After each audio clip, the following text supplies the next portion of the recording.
'cause my hands shaking, and you are the reason my heart keeps bleeding. I need you now. If I could turn it on, I'll make sure the light defeated the dark.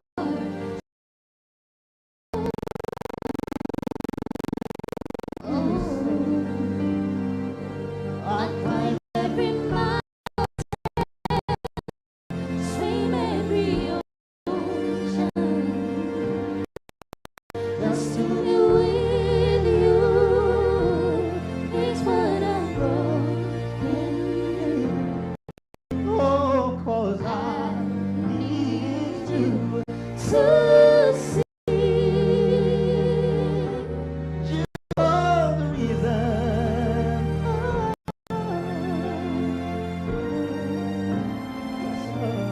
you are the reason.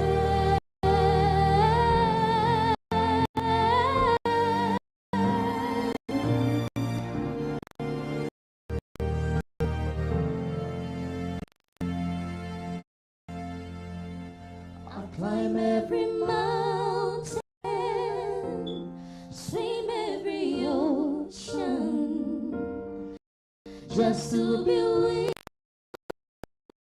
you is what I've broken. Oh, 'cause I need you. To see you are the reason.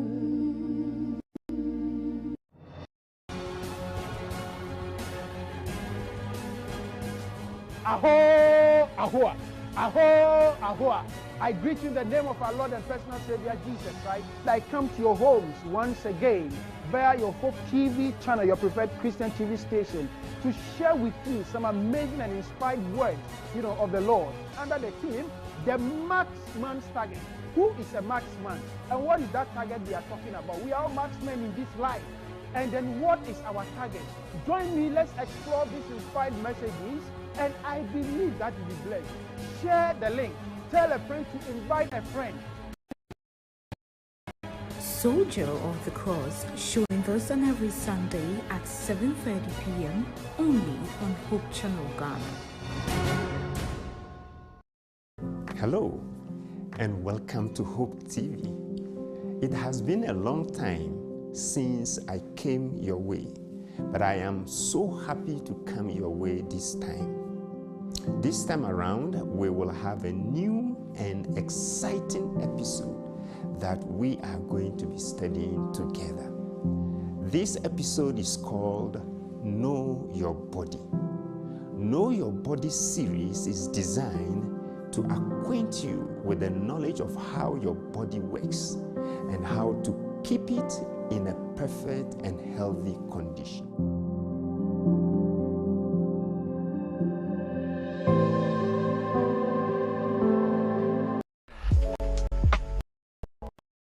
It's my favorite Christian channel.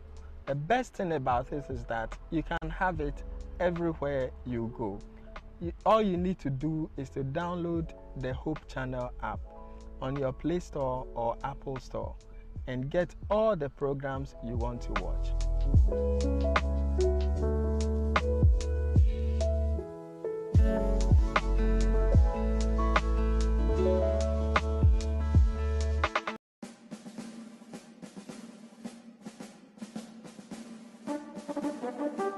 Welcome to Valley View University, where academic excellence meets purpose. Admission is now opened. At Valley View University, we do more than educate. We shape character, nurture innovation, and empower you to thrive in the 21st century. Our holistic approach integrates academic rigor, ethical values, and cutting-edge skills to prepare you for success. World. Here in Valley View University, you will find a global community that celebrates diversity and fosters multicultural values. With a faculty committed to excellence and a focus on community projects, Valley View University equips you with the tools to make a difference. We offer programs in business administration, nursing and midwifery, computer science and IT, theology, education, agriculture, which are more tailored to your needs.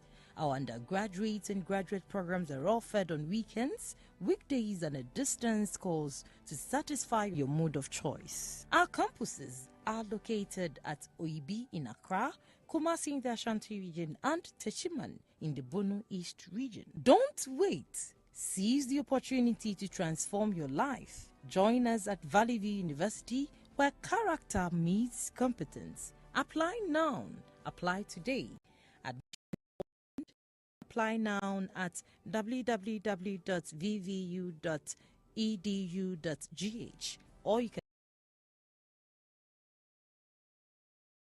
can call us on 030-700-1567 or 030-70-11832. Valley View University, where excellence meets purpose.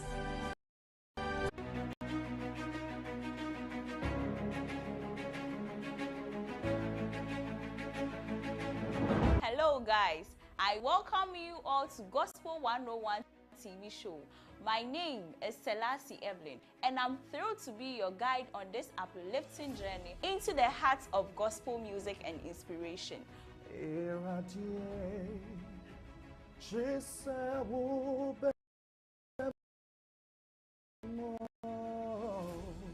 What you mean is to down get ready for a television show that will challenge, uplift, and remind you of the incredible power of God. Yeshawo Bose, yet the life-changing stories. We are not going to marry when we go to heaven, it is very true. But if we are not careful, our bonnet heaven will cry. Good music videos. So tell a friend to tell another friend. Say, Gospel 101 Jumedieno has come. It is not just a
to understand marriage about relationship, but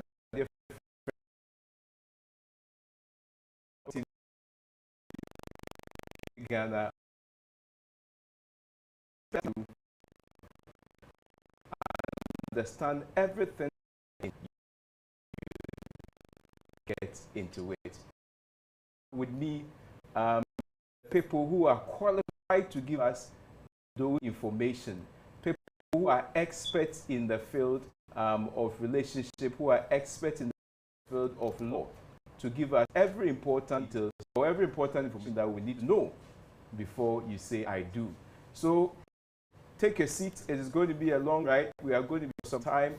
We are going to answer most of your questions. We'll give you the opportunity to give us a call live on the program, to send WhatsApp messages, to ask any question that pertains, so that you will have the right information before you get into marriage relationship. So God bless you so much for joining this special program. And I don't want to take so much time. I want to go straight to introduce those who are with me here tonight, who are going to help us understand our answers to questions on marriage. The first person is somebody that we know a lot, we see on these screens. And when it comes to love, I call him the love doctor. When it comes to issues, relationship, and all of that, he's an expert. I mean, by God's grace, he's delved deep into those areas. He's the person I count on when it comes to these issues. Because what we are doing here, I want to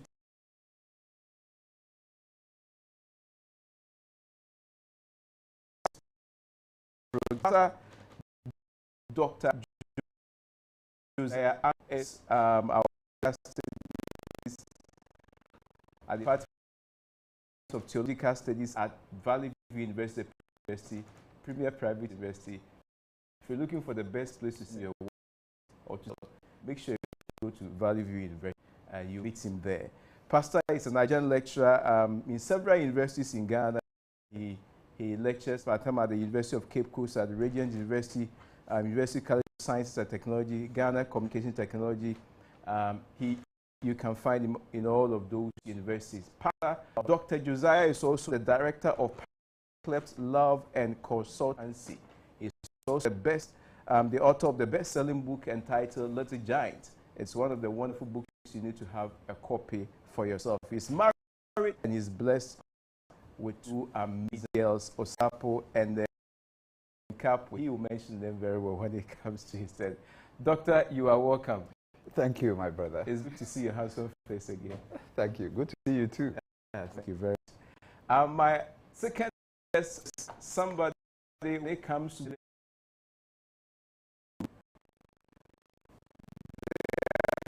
some aspect you need to know. A lot of people are just rushing to be good involved. So, to help us with everything legal about marriage, we have a very special guest in our midst, somebody who is an expert when it comes to the law and everything that pertains with marriage and the law. She is Jacqueline Asante Mensah. Jacqueline Asante Mensah is the founder and the managing attorney of Asante Mensah and Associates, and a which is a general law practitioner in Ghana. If she has been in this field for some time now, for the past 9 years, she's been practicing law. 11 years, sorry. I almost reduced that. Forgive, please take me to court on that.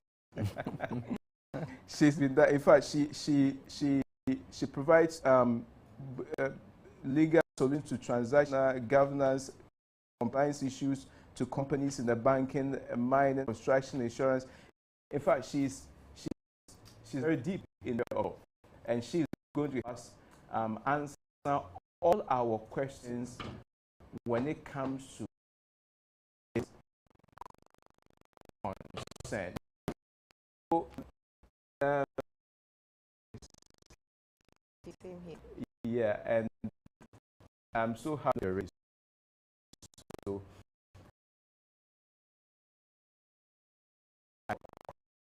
question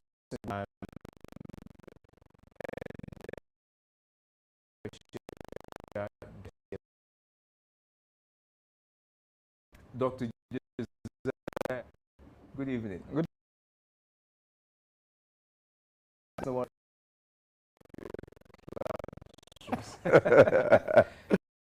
When you are going to marry, there and it told me that this was actually marriage. I was going to say something. I said, no, when it comes to issues of marriage, you don't stand, we sit talk. So marriage is able. So you guys should relax. Yes. Talk. The way lawyer has with laptop, that must be said with somebody. So you relax. Let our audience feel at home with you, so that they will really be able to pour their heart and ask any question that is on their heart. If you have any special question that you've been looking for an answer, maybe it has to do with the relationship that you find yourself in, and you don't know who to turn to, the right and the word WhatsApp message, then I'll be more than happy to help you. So let me ask you the first question. Very simple. People are ready to get into this marriage relationship. People are ready to marry. What do they need before they start? All right. Thank you very much for the question. What do they need to do? They need to prepare. I would say they need to prepare because everything that you are doing, especially when it's a lifelong, move into it without preparation. So preparation is a very important principle. And once we are talking about marriage,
everything, on the other party, is a person good enough for me? Is a person emotionally prepared? Is a person financially okay? Is a person, is a person this, a person that? How about me? For me, the very first person we need. So you realize when I was about the preparation, I mentioned that the very first aspect is yourself. Am I worthy? So it is about me building myself and being able to live a fulfilled single life. It was good. Genesis chapter 1 verse 31. Now, chapter 2 explains how God did all that was good. And got to the aspect of and says God made man from the dust of the ground. And Adam was a complete person. He wasn't half. In verse 18, chapter 2, verse 18, when God said, it is not good for the man to be alone, he was not saying that Adam was to go and get married. Be complete. You need to live a worthy single life. In other words,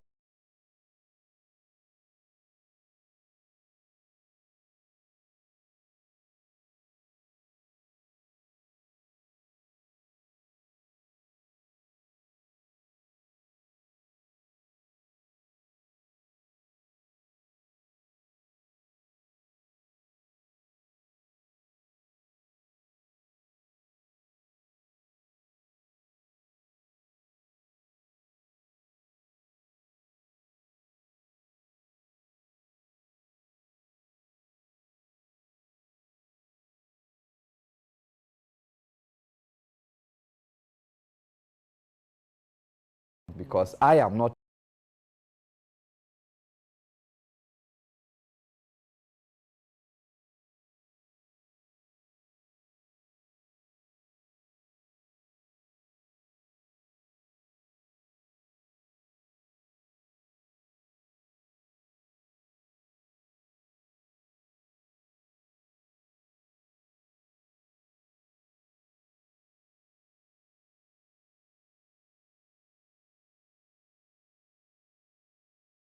am emotionally ready. All right. Would there be anything? Would there be any signs that I will see?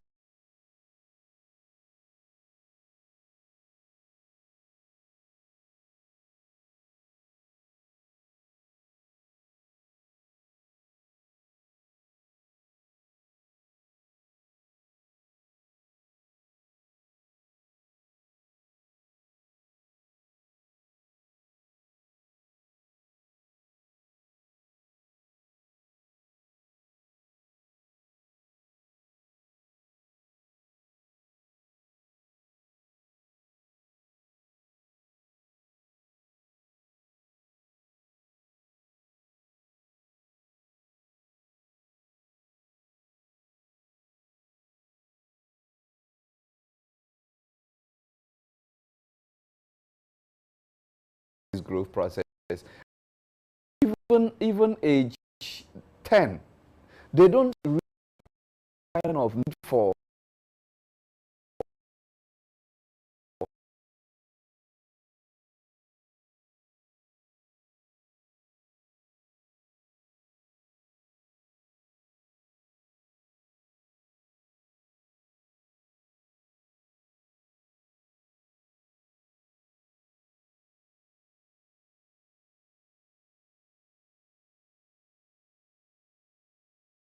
means that nature is telling you that you need somebody. So there is that natural aspect. Then I would also have to build myself to that point. Okay. Now, we don't say that because you have reached a certain age, because you have graduated from school, because you have finished learning a trade. That is what we normally use to say that, oh, somebody will say, oh, but the question is, are you ready? Because you have reached that stage, or you are going into it because you really, really need a partner. If you need a partner, then first of all, you need to have your own focus so that your partner can join you to meet that focus. Before God brought Eve, he had given Adam a job to do.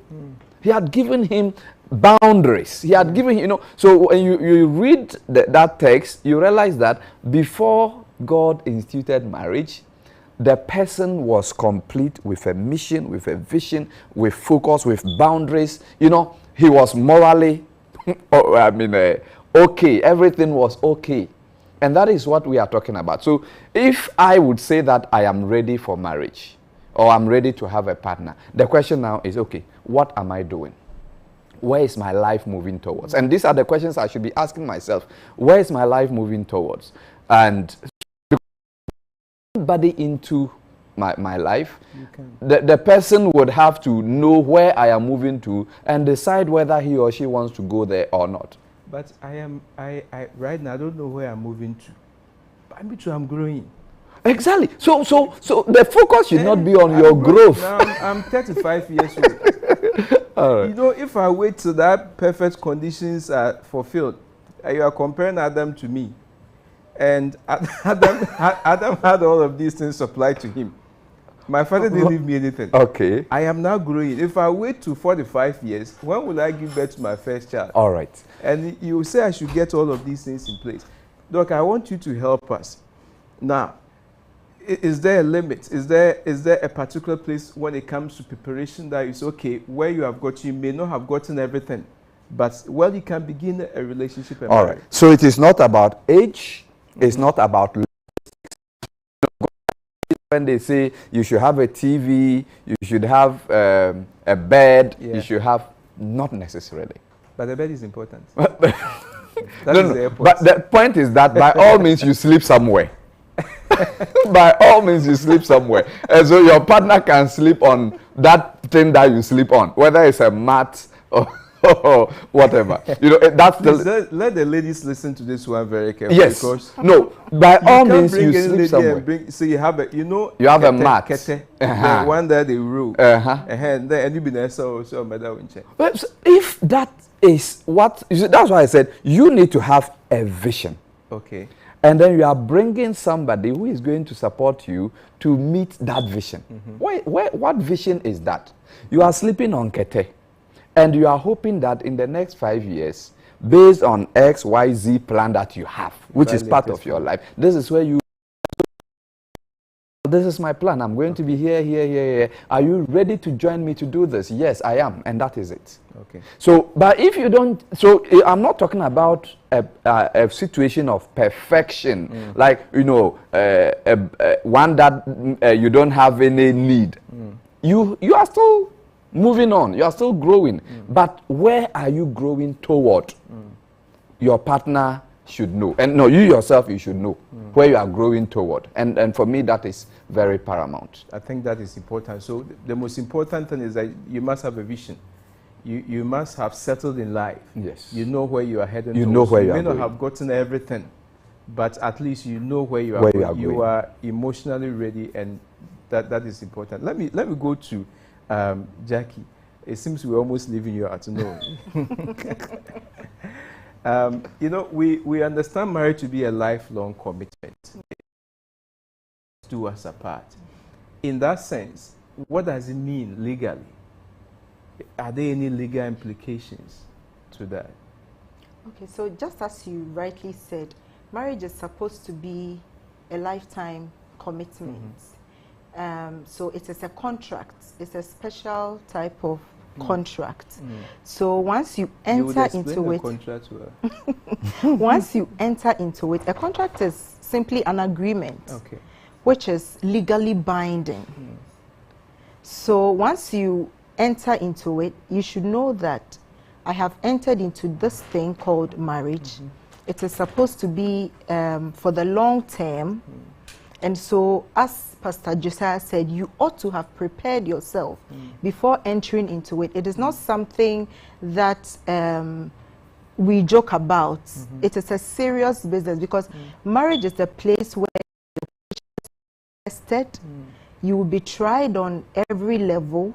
Some characteristics that you never knew you had might even come to play, and it may not lead to that long-term journey that you intended. So you really have to be prepared and, you know exactly what you are entering into before you go into it. So it is a legally binding contract, and in that case, it is not for minors. So is there any particular age that the law permits for marriage to be contracted? Yes, the maturity age in Ghana is 18 years. Okay. But even when it comes to marriages under the ordinance, between the ages of 18 to 21, you would still need the consent of your parents to marry. This is because, as Pastor Josiah said, you know, just in human development, and psychologists will tell you that the adolescent stage, some even stretches from 10 years. If you look at World Health Organization, it's from 10 to 19 years. Okay. Meaning that even at 18, you may not be cognitively prepared for marriage. And so between 18 and 21, you still need the consent of your parents to enter into ordinance marriage. Okay. Okay. So let me just ask. You mentioned that marriage is a contract. You use the word contract. Is there does it have an expiry date? Does it? Then, as you answer that to, what are the rights and responsibilities of the people involved in that marriage contract? Okay, so I said it's a special type of normal contract where you have a term. So the contract is supposed to be for maybe just 2 years. Then for this one, the term is until death do us part. So forever and ever, until one of you passes. So that is the term. That's notwithstanding, not every marriage is able to go through that journey. Some break up along the way, but the intention is that the term is supposed to be for a lifetime until one person passes. Okay. So then, what are the rights and responsibilities of people involved in marriage contract? Well, the obligations are very simple. You are partners. You are living your lives together. So you are supposed to help each other. There is no particular law that dictates do this, you are supposed to do that. But then you know that as a married couple, you are supposed to do the journey together, provide for your home, because usually you have children coming into the marriage. So the married couple have a responsibility to provide for the home, which includes the children. For marriage under the ordinance, there is a responsibility or a requirement of fidelity. You know, because if there is any case of infidelity, it can lead to the breakdown of the marriage. So there has to be that. Both of you have to be reasonable in how you relate to each other. You should behave as would be expected of a married man. She should behave as is expected of a married woman. So you lead to the break of the contract. Yes. How do you legally, can you explain that? Okay, so we have ways by which marriages can break. When you take the traditional marriage or the customary marriages, for example, every tribe has what it looks at to say that, okay, this marriage is not going to work. But then marriage under the ordinance, you have to prove that the marriage has broken down beyond reconciliation. So who has to do that proving? Is it the person, party, the victim? No, there is no victim. We have a petitioner and then a respondent. Because this is a special type of arrangement, you are a petitioner because you have to petition the court that this and this has happened in the marriage. So please dissolve it. So it is different from other civil cases where you have a plaintiff and then a respondent. So let's say the plaintiff is the victim or the affected party, and then you go to court, yes. But with this one, we have a petitioner and then a respondent. So you have to petition the court that the marriage has broken down beyond reconciliation. Why? Because we are expecting that once you marry, it is supposed to last until one person dies. So if something has happened and there is a breakdown, you have to prove that that breakdown is beyond reconciliation. Nothing can be done about it. The two of you can no longer live together before the court would consider and then dissolve such a marriage. And in proving that the marriage has broken down beyond reconciliation, adultery, you can prove that the marriage has broken down beyond reconciliation. Where the respondent or your partner commits adultery and you forgive your partner, you know, as a Christian, and you want to go on with the marriage, that is allowed. It means it has not broken down beyond reconciliation. But where, because of the adultery, you find it intolerable to live with the person, then it has broken down beyond reconciliation. So in other words, if the person has not petitioned the court, yes, it will not be broken. No, you can even separate for 1,000 years. With marriage under the ordinance, once a judge has not decreed the dissolution of the marriage, you are still married. So if you are separated for 100 years and one person goes ahead to marry again, because it's not, the marriage is not broken. Yes, it's not broken. That is interesting. But then before I go to doctor, let me ask this question. You kept mentioning marriage on the ordinance, customary marriage. Yes. Can you explain these types of marriages to us? And let us know, especially the customary marriage, the legalities involved in that. So we have 3 types of marriages recognized in Ghana. we have the customary marriage, or what we call engagement. It's not engagement at all. It's marriage in itself. The customary marriage is not engagement. Yes, it's not engagement. It's a wedding. Yes, it's I think actually the engagement full is the marriage. knocking. When you go and knock, that is the engagement. Traditional marriage, whether you have a big ceremony or it is done in your father's living room, it is a full-blown recognized marriage by the law of by the laws of Ghana. Okay. And then okay. That is what we call court wedding or church wedding. It is all one and the same thing, just that you are issued a certificate to either have it in the church or you go to the registrar generals or your metropolitan assembly or district assembly to get married there. And then there is also a special license. All the three are marriage under the ordinance is one. And then we have Mohammedan marriages. We know that our Muslim brothers and sisters, they have a very different culture when it comes to their marriage. They are allowed to marry 4 and so on and so forth. So that is, separated. So we have 3 types of marriages. Now, the distinctive characteristics. When you take customary marriage, the first feature is polygamous.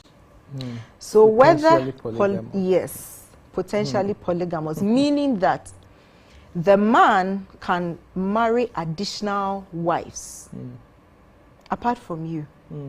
So whether he is a Christian or not, the law allows him to marry more than one wife. When you say if he the marries law, you, yes. Is it the laws of Ghana binding customary marriage or the tradition? The laws of Ghana regarding customary marriage. We had customary marriage. That was the only form of marriage that we knew before institutions and others came to being. And so the law has recognized the customary marriage and given it effect. So the customary marriage it doesn't mean by it all doesn't means. All means you have to. It will happen, yes. So it's potentially. Yes, there's a room. So if your husband is a Christian, then as a wife, I wouldn't expect you to marry additional women. But if he is not a Christian, then potentially polygamous can be applied. So that is it. And then another feature too is that you need the consent of the family because it is 2 families that marry. So you need the consent, whether you like it or not. If your family doesn't agree, who is going to accept the drinks? Without the acceptance of the drinks and the dowry, there is no marriage. So that is also another important feature. And then another feature too is that when you want to dissolve this type of marriage, you do not need to go to that, and then whatever needs to be done will be done, so and then the marriage is yes. But Jackie, let me ask you a question. So assuming that these 2 young people are getting ready to get married, they don't have the money to do Pastor Josiah's own for paying for. So they do the customary marriage, which they say you call it engagement, but it's not engagement. It's not engagement. They do a customary marriage, and then they want to go to court. How do they do it? Is that even possible? They want to go to court for... To do what? They want to go to court and have a court... to register their marriage. Sorry, to register their marriage. As customary or as ordinance. Or now they that want is what ordinance. I want you to explain. So now the thing is this. They are doing the Ifiawari, customary marriage. Yes. But they also want to have that marriage certificate by the court. So then how do you call it? So there are 2 things. You can just register your customary marriage as customary. Yes, Pastor Josiah and Jacqueline got married under customary law on this day, on that date. And then they will give you, a certain, I won't even call it certificate. It's a long receipt, or, and that one, it only notifies the world that you are indeed married. So that it is doesn't not really a marriage certificate as we know it. No, that does not turn it into ordinance marriage. Oh, okay. But where you actually apply to marry under the ordinance, you go through the steps and then you are given the license to marry under the ordinance. Then that one, that is the one that they will give you, that white with green. Some people also have white and blue marriage certificate. One wife, one husband. So it started from customary, but it ended in ordinance. In ordinance. So now the customary marriage is null and void because you can't be married under the two. It is one. So if you marry under customary law, let's say on Thursday, on Sunday, you marry under the ordinance in church. It is the marriage under the ordinance that is subsisting. Oh, okay. There was something she said. Okay. Yeah.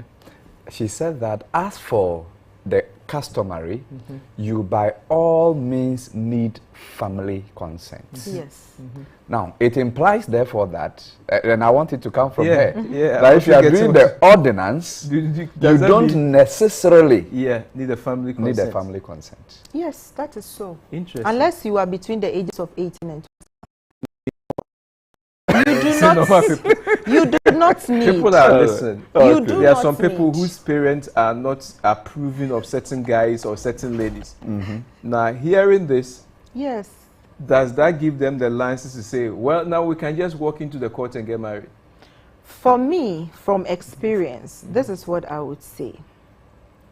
Legally, you can do that, but nobody is an island. Yeah, of course. And the way marriage is not a fanfare. I think people get it wrong. It is not a fanfare. Yeah. It is the most challenging human relationship It is. on earth. So if you are going into it without the consent of your family, know that once you get into it and issues start coming up, you might find it extremely difficult as though you are on your own. So although you are allowed to do that, and especially if you are a Christian, the Bible says that we should honor our parents. How do you honor your parents? In marriage. And especially as Africans, you have to give that respect to your parents, get them involved. And you see, this will even give you the opportunity to know the man's family, you know the lady's family. Because there might be something going on. Maybe the man is even married. You don't know. Maybe there is a hidden child somewhere. You have no idea.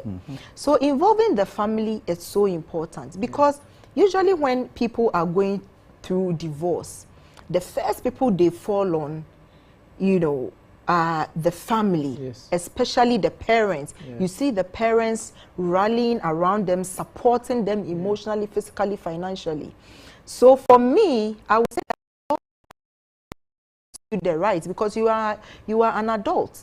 The law cannot sit on your head and say that you cannot marry without your parents' consent under the ordinance. But as a Christian, and this is a Christian platform, so I would say that try and get their consent, even if it is just a nod where they are not extremely happy about it, but they say, they agree. I have agreed, then you are good to go. But you don't need them to okay anything, to sign off on anything before you get married under the ordinance. Yeah. So you heard it. You don't necessarily need any family member to approve of your marriage when you want to do it the ordinance way. But remember, you're a Ghanaian. Remember, you're an African, and in our part of the world, things, do not really work that way if you want to do it without the approval. So no matter how challenging it may be, just keep on praying, keep on speaking to them till they approve, and then you have the go-ahead to marry. And also, there is also the way for you to do the customary marriage. I mean, the lawyer herself has said it, and then you can still turn it into ordinance through that court registration. Yes. Lawyer, we'll come to you again. But let me go to Dr. Isaiah. Doctor, we talk about compatibility. compatibility in marriage, is this something that we should really be bothered about? Is it something that we should really be concerned about? Am I compatible with my partner? Okay, thank you very much. I think earlier we started talking about the concept of preparation, and I talked about you getting yourself prepared. So when you have gotten yourself prepared, and for me, this issue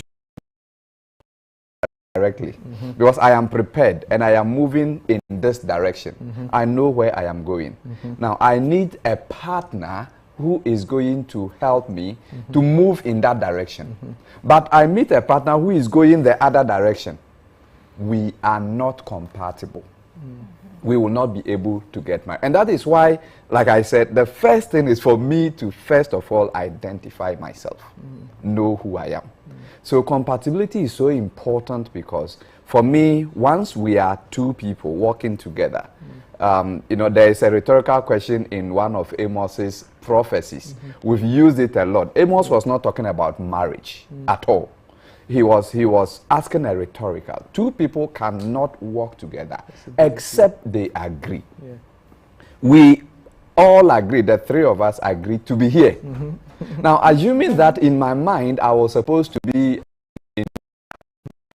there and we will not be able to hold this meeting. It is not possible for two people to be together and not agree. And that element of agree is compatibility. I normally talk about using a charger for my phone. There can be a very good charger and I could have a very good phone, but that charger, because it may be an Android charger, will not be able to charge my phone. They are not compatible. Even though it is good. You see, normally people will say that, oh, but he's a good guy. Being a good guy does not mean that the person is compatible with you, because the person's direction may be different from yours. And so when we are dealing with marriage, because it's a lifelong journey and we are not turning back, we need to ensure that we are moving together. Okay. What are the areas of compatibility? That's what I was about to ask. All right. Yeah. So some of the areas that you need to look at. Let me begin with the basics. Personally, how do the two of us click in terms of our mental level of reasoning? Yeah. How do we think? How do we see things? Are we compatible, or are we always arguing about issues? You know, this thing is white, and no matter what I say, she sees it as red. There is something wrong somewhere. Okay, there can be two people who see it as red. Those two people are compatible so long as, I mean, this one, the issue of coloring is concerned, and they can move together. If we cannot see several things in the same direction, then there is something wrong. Of course, we can't see everything in the same direction. There will be differences because we are from different backgrounds and all that. But if our differences are not compatible, we can talk about the issue of age. Now, once you are 18, you can marry anybody. You can marry your 81-year-old grandmother. But are you compatible? Age-wise. Age-wise, in terms of your way of thinking, your communication, you know, how will it be? Your sexuality, how is it going to be like? And so we need to have a certain age bracket within which we know that we are within a bracket that, and normally I would say that this is not to say it is panacea, like it has to be so. But normally, when the man is between 2 to 5 years older than the woman, it feels like you are able to have so many things in the same direction. So you can be compatible in that light. But it doesn't mean if it is the reverse or if it is slightly higher, it is wrong. Okay. All right. And then now let's assume that a woman who is about 5 years to 7 years older than the woman. All right. So if I meet such a scenario, I will tell my clients the implications. Okay. So that if a woman is between 5 to 7 years older than, they can still get married, But then legally, there's nothing wrong. There's nothing wrong with that. Okay. But then there may be some issues that they would have to know ahead of time. One of them has to do with the physical growth of the two genders. Females, because of childbirth, you know, after some time, they tend to grow faster.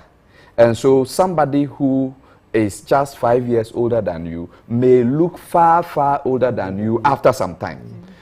It's not a problem. So long as you know and you are comfortable with that, why not? Who cares? Males are normally more mature than males. You can see it from the way the small boys and the small girls play. While some are trying to throw a ball into a hole, others are carrying babies and all that. You know, so they mature faster. And so being older than the man would actually bring that kind of disparity in maturity. If she is okay with dealing with somebody who she may appear to be much more mature than, why not? Who cares? If despite that element of disparity, they can accept each other, why not? But they need to be told ahead of time. Then the issue of sexual incompatibility. I mean, because of that age difference, it can get to a point where while the man is the man's libidinal strength is very high, the woman is tired. Her body is tired, may not be able to. And once these couples know that yes, we are getting married, we know that we are likely to face this, they should go ahead. They can go ahead and do it, but they should know that they are having compatibility issues so long as their age is concerned. So you continue with the compatibility issues, but I want you to talk about compatibility in the areas of career choices, education. All right. So and then religion. All right. So actually, the next thing I was about to mention before I elaborated more on the age was the issue of faith. Faith in the sense that people are so attached to their faith to the extent that any compromises in faith is seen as a sin. All right, I mean, so that if in my faith I am not supposed to, for example, baptize a baby, and I get married to somebody whose faith mandates her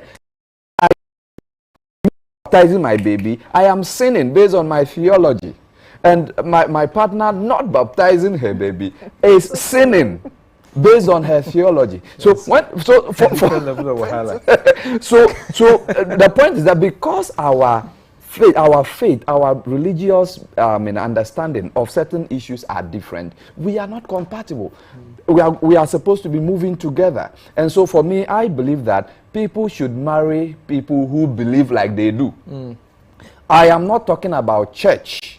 Of course, generally, people who are in our church believe like we do, generally. But there may be somebody sitting next to you in your church whose belief is different from yours in terms of how much the person understands certain concepts that are within the same church. And so faith compatibility is very, very important. And because it has to do with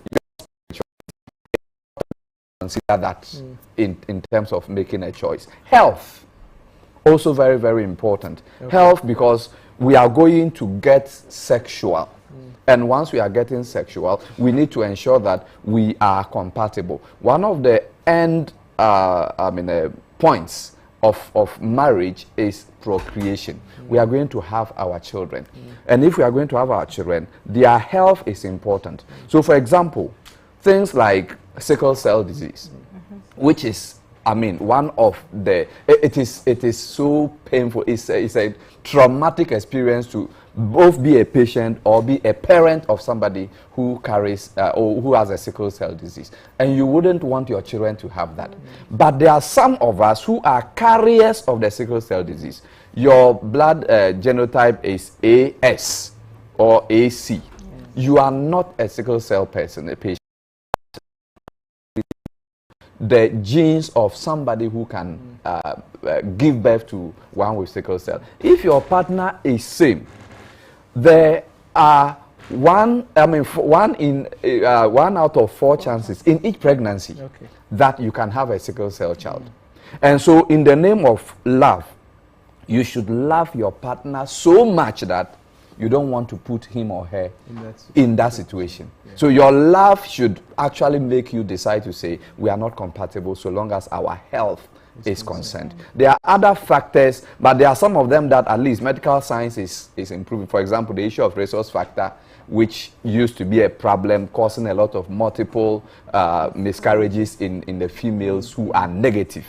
Today, at least they have an injection that you take once you detect that you are pregnant. And you can actually save yourself from getting miscarriage. We only talk about the financial implications, where you have to make sure that your second pregnancy onwards, you need to be financially ready to take 3 or 4 injections in the course of the pregnancy. So these are things that we need to look at in terms of, so long as health is concerned. Then you mentioned education, but let me call it intellectual compatibility.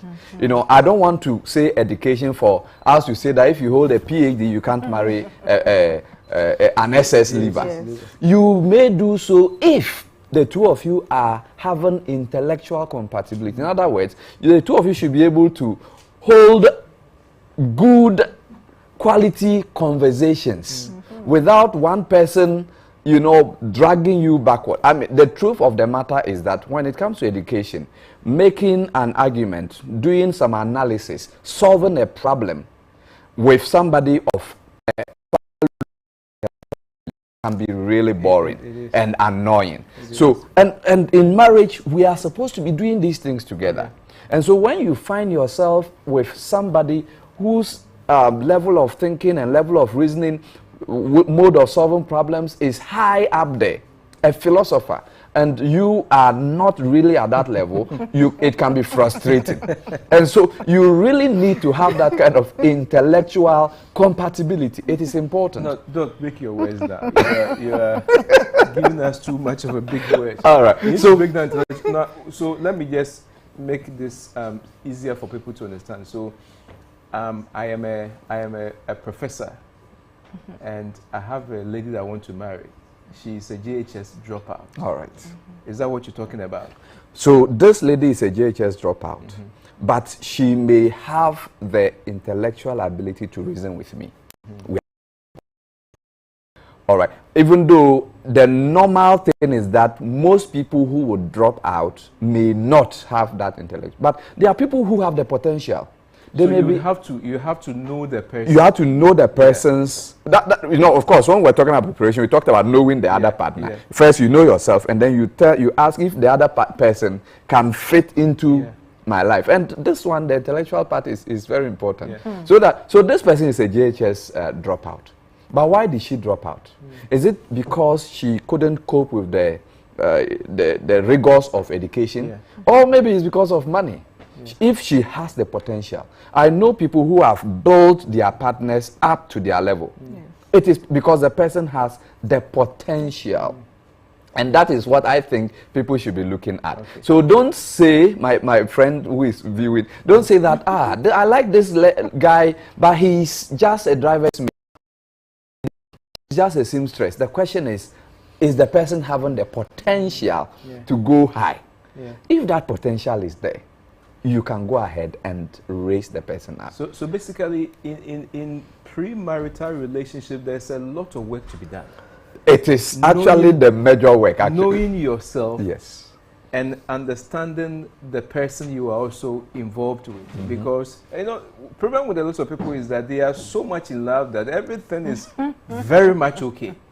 And that is a problem. They are blinded by so much, you know, TikTok kind of love. All right. They are just, you know, in this state where everything will be fine. What's important is that we love each other, but we need to be realistic. Yes. Doc, before we go on break. Let me bring the last level. Yeah, the last also one. Something important I need to ask you. All right. So you bring the last one before. All right. I want to talk about social compatibility. Now, it is so important to relate with others. What are the person's interests? You have a couple and one is so much interested in this type of music, this genre of theater, whatever, and the other is not interested at all. So the two of them are never able to socialize together. And that is a problem. These are things that we need to look at because we are going on this journey for life.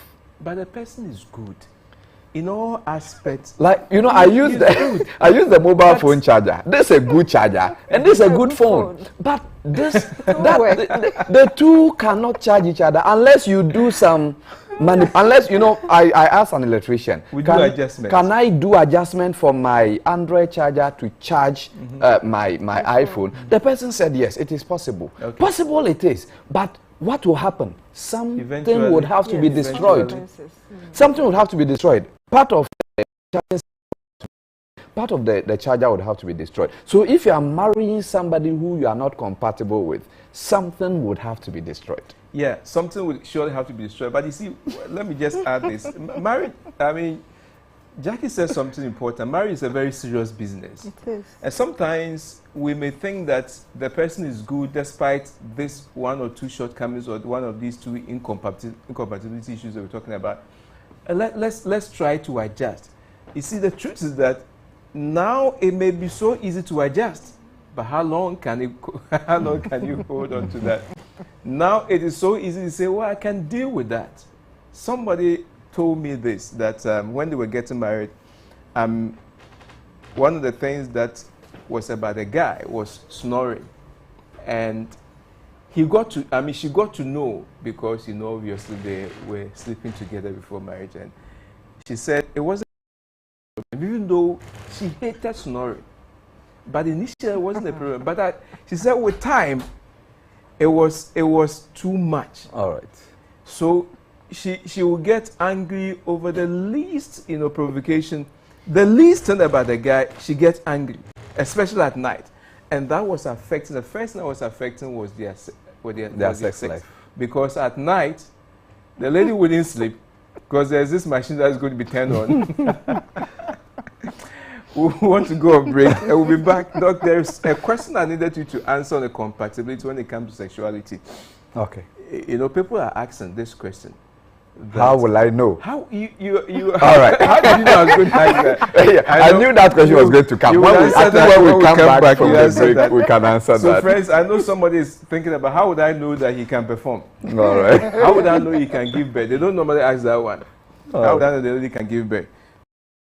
Question, please write this number 055-968-0066. If you have a question, you can call us or you can WhatsApp us 055-968-0066. Yeah, it's on the screen. You can see on the screen. You can call us or WhatsApp us when we come back. We'll take a few minutes break and then we'll be back soon. Thank you.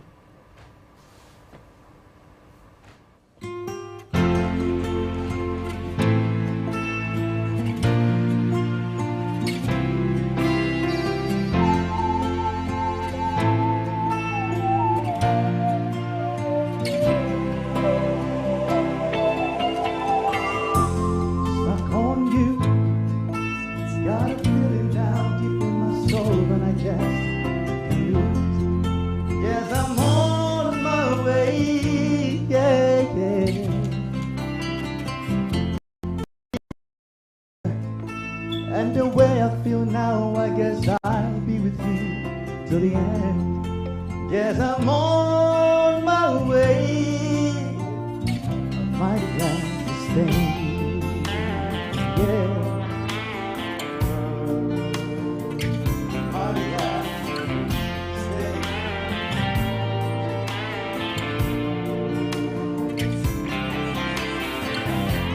stay. Stuck on you. Been a fool for too long, I guess it's time for me to come on home. Yes, I'm on my way, yeah, yeah. So hard to see that a woman like you will stick around for a man like me. Yes, I'm on my way. I'm mighty glad you stayed.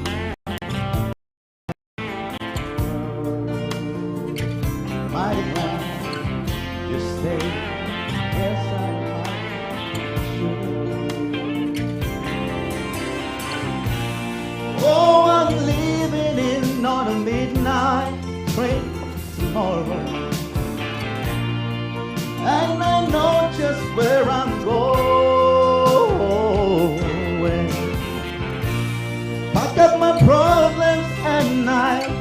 throw them all away.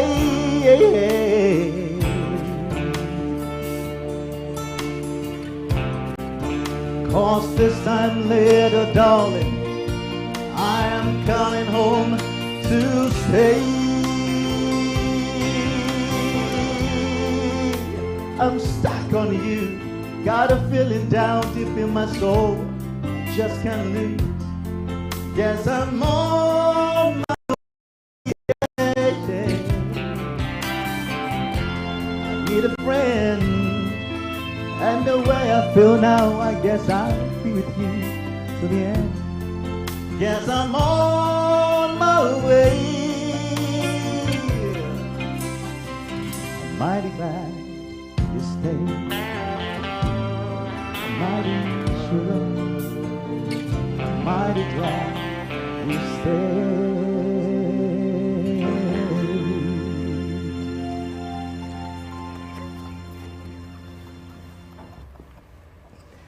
Stuck on you. Stuck on who? I'm stuck on Ellen. who are you stuck to? Rhoda. I'm stuck to Jesus. Stuck on Jesus. Oh, Lord. He's more reliable.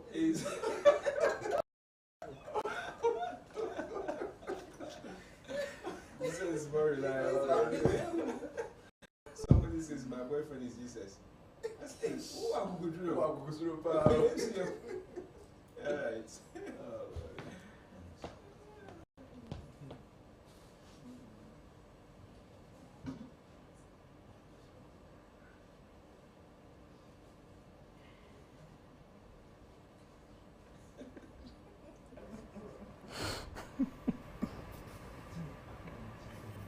Yes. All right, welcome back. I hope you enjoyed that music. It was specially made for you, you understand me? Because we care about you and we want you to have the best of your love life.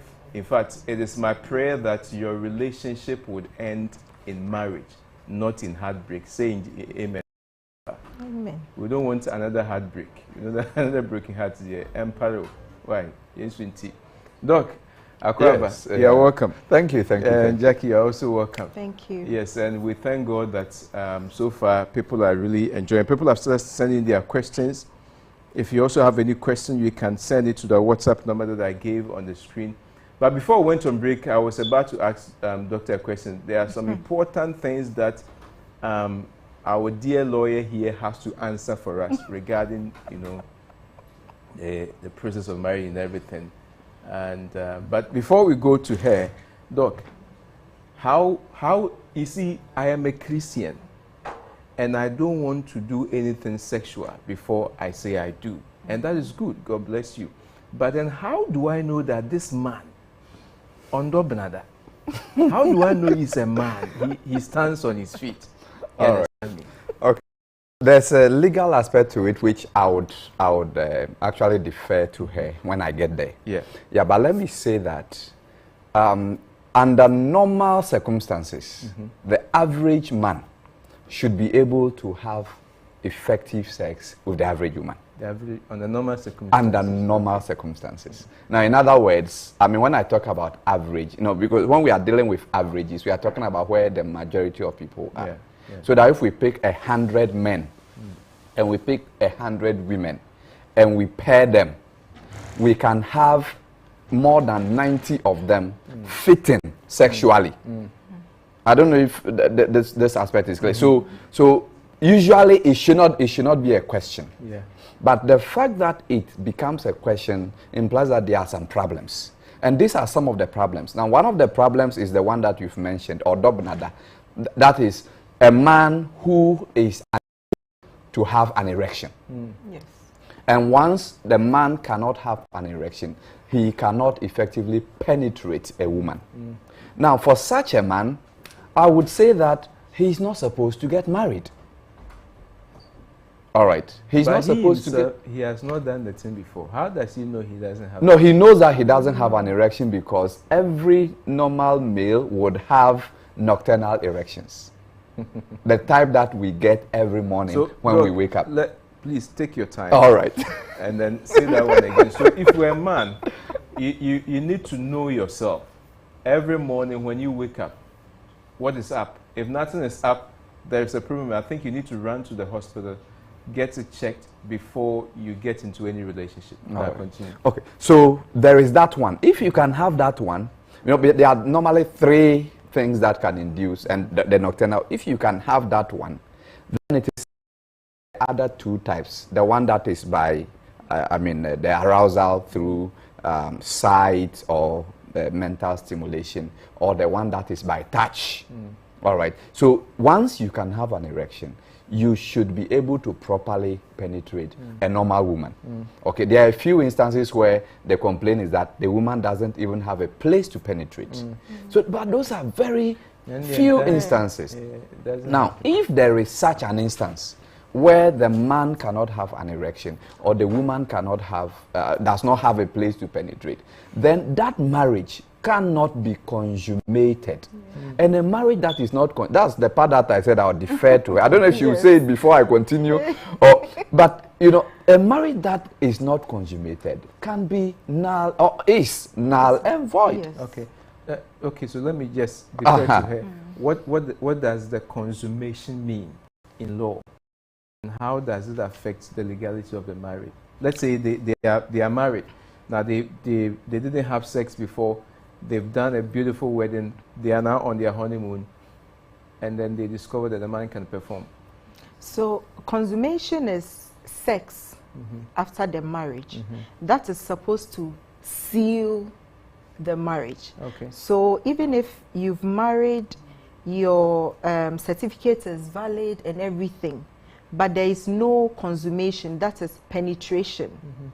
You know, if there is no penetrative sex, then the marriage is null and void, as he said. According to the laws of God. Yes, and in that case, you don't even need a divorce. The marriage can be annulled, so that with annulment, records of the marriage are expunged from the system. So you are back to single. Yes, you are back to a bachelor. I am back to a Spencer. But with divorce, there is record of the marriage there. So if you are remarrying, we will say that you are a divorcee. Yes, you are a divorcee. Okay, so in that case, when the marriage is annulled, there is nothing like you were divorced. No, it means so there wasn't that even a marriage. Yes, it should not have happened. It did not happen. That is how it is seen. So records of the marriage is going to be expunged.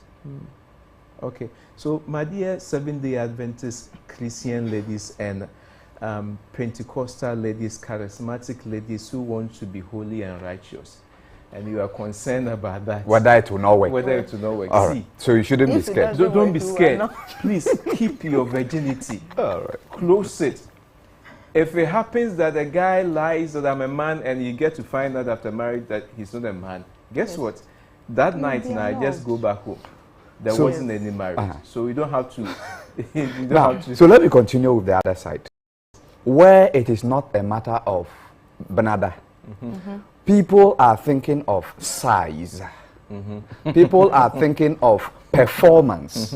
And that is, for me, that is where we have a lot of issues. All right. Now, when it comes to the issue of size, I would say again, the average size should be able to properly perform. In other words, we have some that are very, they don't look normal. Too big or too small.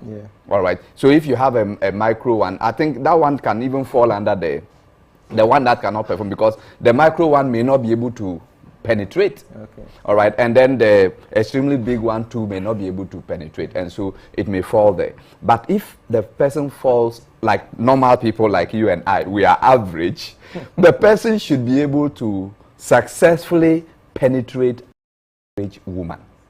And I would say that in terms of the bigness or the smallness, once the person falls within average, it should not matter in terms of sexual satisfaction.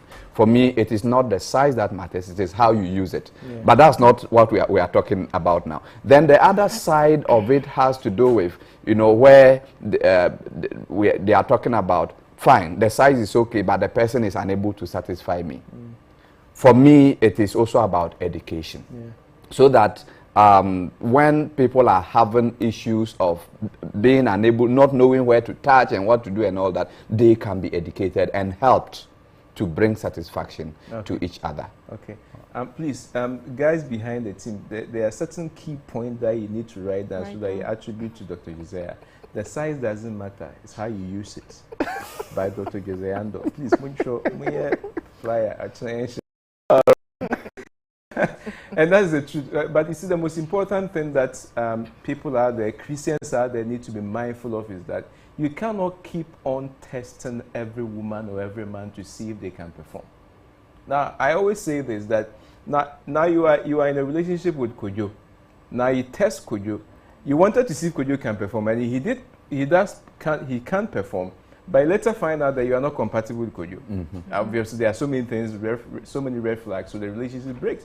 Now you go to Kwame. You test Kwame. Kwame can also perform. Kwame also had lots of red flags. He's not a marriage material. You leave Kwame. When are you going to settle? By the time you settle with the man who can, you would have tested a million people. You would have.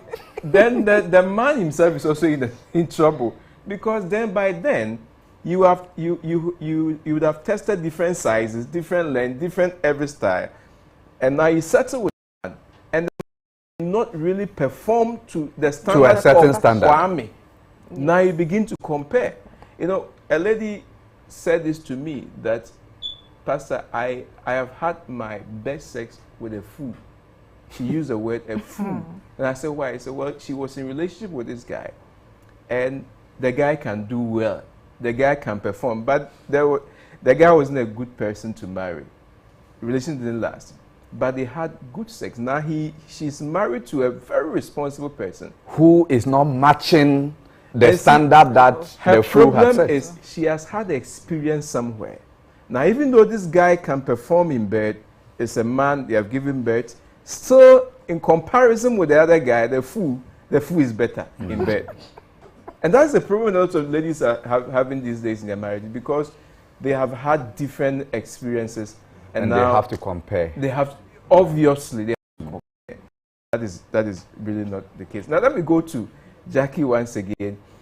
Somebody asked this question. Somebody says, thanks so much for this program. How do a customary marriage process, I think the person is asking, so how do I start from the customary marriage and then move to ordinance?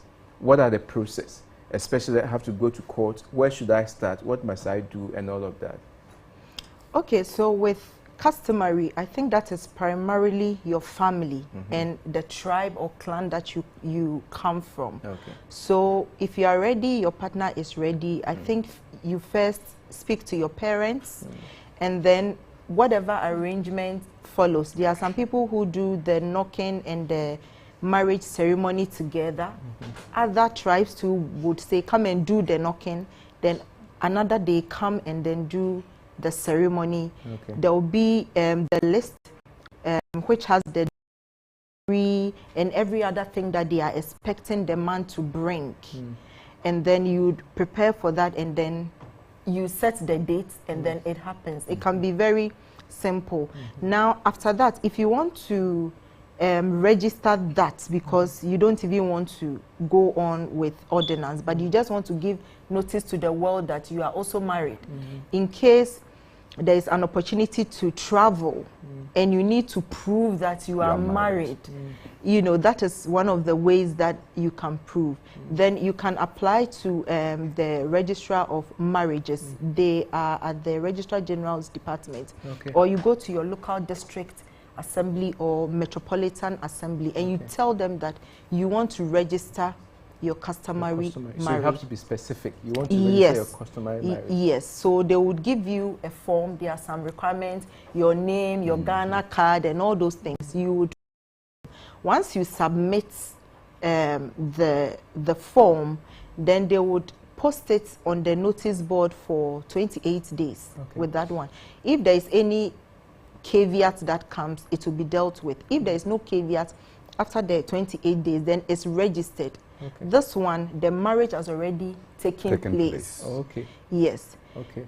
But if you do not want to do the registration, you've married under customary law, but then you also want to marry under ordinance because you want to wear the white and the veil and, you know, all those things that the women we love to wear. With the same person. Yes, with the same person. Please, let me make this very clear. Yeah.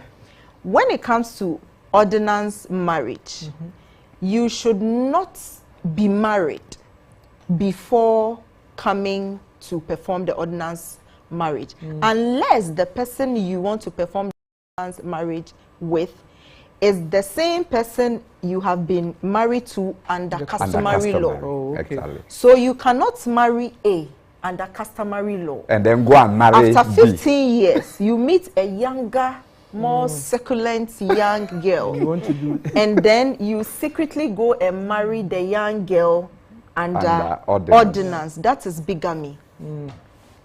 It cannot be done. So the people who are already married under customary law and want to marry under ordinance, it should be the same party, the same partner. So you would apply to still the same registrar of marriages, and your application should be at least 21 days before your intended marriage date. Okay. So once you do that, they would ask for your ID card and all, you know, sorts of documentation. Then, if you are marrying in church, you would have to pronounce the banns, that is, announce the intended marriage. Okay. So that if anybody has anything to say about it, maybe you are married secretly somewhere or something, the person can come out and say it. Okay. If you are not marrying in church, then the notice will be posted on their notice board within your district assembly, so that if anybody has anything to say, then they will come and say it. If after 21 days nobody says anything, then they can now give you the certificate or the license to go and then marry. Okay. Now, on your wedding day, make sure that the place you are marrying is registered. Okay. The pastor who is officiating the marriage is gazetted. And this is especially to the one-man churches. You know, it might just spring up behind your house, so you've been going there, that is your pastor, and you want to marry. But is the pastor gazetted? If he's not gazetted, but he is prophet, apostle, bishop, no matter the title, your marriage will be null and void, because he doesn't have the authority to officiate marriages. So make sure the venue is registered, even if it's an Adventist church. Maybe Prince Emmanuel is registered, but maybe Bethel is not registered. So if you have it at Bethel, it is null and void. Make sure the venue is registered, the pastor is registered, and then make sure you sign the certificates. You must have witnesses to who would sign. I think usually it's the parents that go. So people think it's maybe consent from parents. No, they are just witnesses who go and sign. After that, you take a copy back to the registrar general. So if it is the metropolitan or district assembly, then you take it there so that they can keep that and record that as a successful marriage. Okay. Now, make sure that once you are given that license, you marry within 3 months. Okay. Once you've given that after the 21 days. Yes, after the 21 days when you are given the license, make sure that you marry within 3 months. Okay. If you don't, that license expires, so you have to start the process all over again. I know some people may have to postpone their weddings. There are some churches who will say, we are having a program, so you can't do it here. So it has to be December. Just remember that the 3 months. I think that happened during COVID. When people had planned their marriages, they had got registered. There was COVID and they didn't want to do the one inside. So they had to do it after 3 months. So for such people, they had to start all over again. All over again. Okay, there are a lot of questions we need to answer, but then quickly, with this license, Yes. 21 days license. Let's assume that the people are, the customary, you normally do it with where the lady's parents are. Yes. So let's assume that both couple are in Accra, but the lady's parents are, let's say, in Kumasi. And they would want to go and do the customary in Kumasi. But the ordinance, can they go to where they are? For example, can they go to any Accra and then pick the notice there? Yes, because you live in Accra. And so you want to do the ordinance in Accra.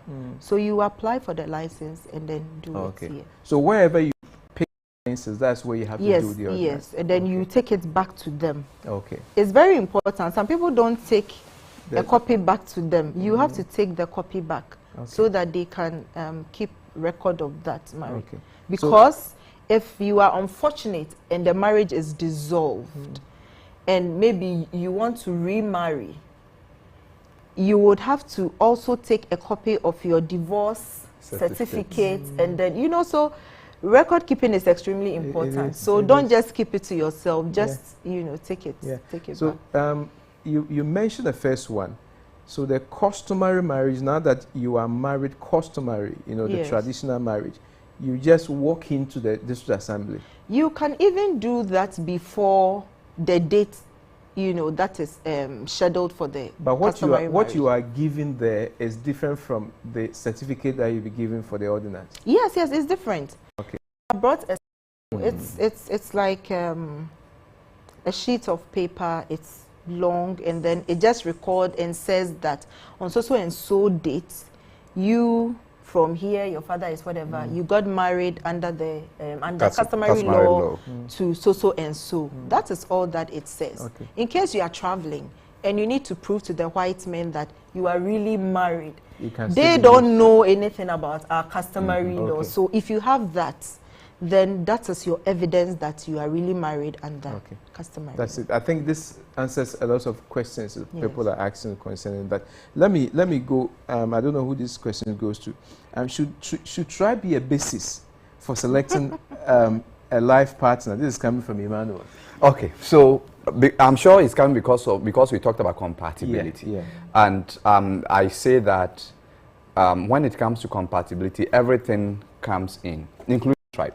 All right. In other words, anything that makes us different falls under issues of compatibility. But when we are weighing the impact of the tribal difference on the relationship, you realize that tribal differences, especially for Christians, does not have a problem. In the sense that, Christianity has brought this idea of oneness, unity. There is no Greek nor Hebrew. We are all one in Christ. Therefore, even if somebody is coming from another orientation in terms of tribe, ethnic group, because we are both in Christ, we are one. So it should ordinarily not be a basis. So biblically, it is not. It is not.